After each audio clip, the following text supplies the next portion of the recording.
Well done, Novak. How impressed were you by Nishesh, and how do you assess your performance tonight? I was very impressed by him. I think the whole stadium was really.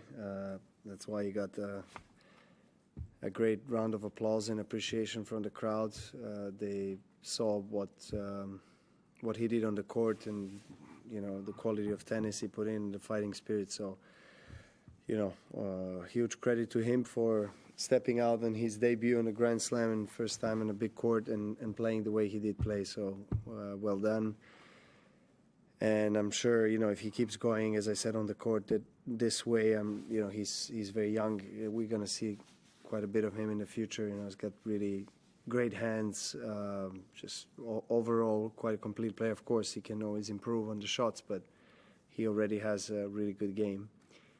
And yeah, as far as my performance, I think didn't start really well. The first set I lost and kind of had opportunities come back towards the end of the first.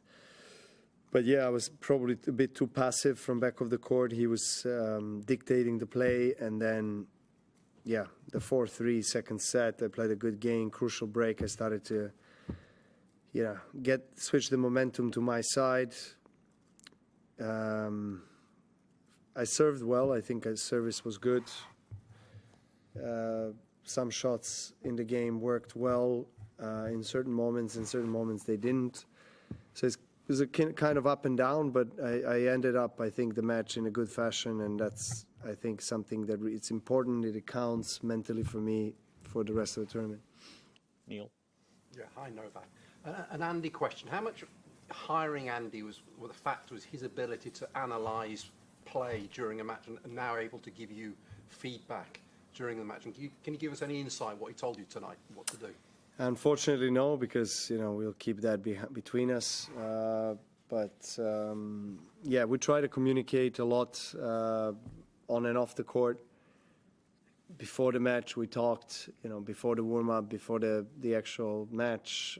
Right now, 5 minutes ago, we talked about a match, about how I feel, about how he thinks I played and what needs to be done on the practice court tomorrow, etc. So, I think communication is the key to understanding each other and to finding, I guess, the formula that really works. So that's what we are trying, because as we didn't spend too much time together, we're still in that kind of first phase of getting to know each other, and this was the first match that we had together.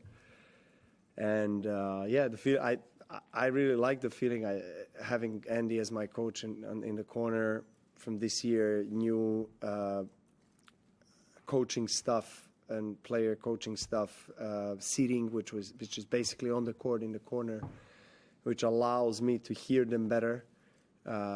So yeah, a few times I did approach Andy and asked him something about whatever it was, whatever shot, and then he was giving me his feedback and his guidance and opinion. So it's important. I enjoy talking to Andy. I think he knows tennis as well as anybody out there. He's a legend of the sport. He understands the highs and lows that you go through on the court, not just game-wise, but mentally and physically. So, it just I don't need to do much explaining. He gets everything that I'm going through, and it's just in those moments on the court, it's a big battle. So of course, he wants me to show the energy, to show the fist pump and everything to get myself going. And I think he was doing great today. He was standing up several times and trying to, encourage me and support me. And I really enjoyed it. I really, really did enjoy it. I think he's a great guy and someone that is a pleasure to have him in my corner. Howard. Novak, because of your status and your stature, you tend to play a lot of these night matches everywhere. I'm curious, what do you prefer? If you could play any time of day, what do you like the best? Would it be bad to be out there at 11 a.m. or noon, which we're not likely to see, but How would you feel about that kind of thing? You know, whatever they schedule me, I have to accept. You know, as you said, I think I earned my right to also have, I guess, communication with the tournament management where I can express what I would like, depending on a given day, depending on the opponent. So there's of course communication, but I'm not the only player that communicates with the tournament director or I mean my team or whatever. So yeah, that's all I can say about it. Two more in English, Charlie and Eleanor. Novak, I know you won't be looking this far ahead, but possibility to play Carlos in the quarters. Just wondered if you could talk about what it's like actually facing him, what the unique challenges are. I mean, it's quite far to talk about potential matchup against him in quarters, but just overall, you know, he brings so much energy and intensity on the court, and from that perspective, reminds me a lot of Rafa.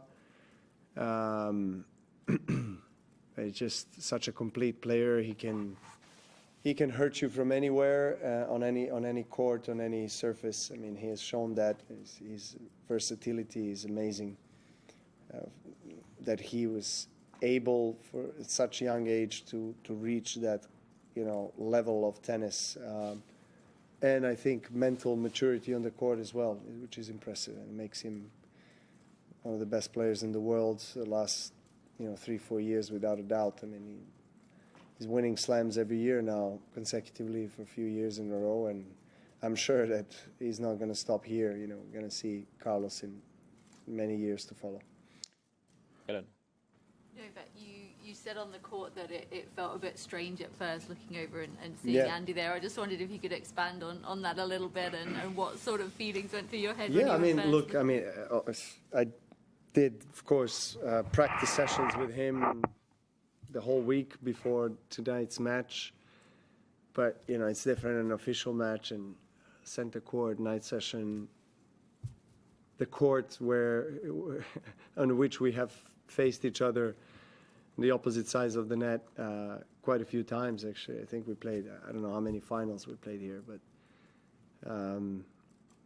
that's why it was a little bit strange to see that and experience that. But no, look, I not to repeat myself, but I'm obviously enjoying myself, you know, spending time with him on the court and off the court, talking about tennis, just picking his brain and understanding how he sees tennis. And, you know, I try to ask him questions a lot of times, and how he sees my game, how, you know, he asks me constantly to understand how I feel, what I'm going through. And so, as I said, you know, it's still that initial period of getting to know each other.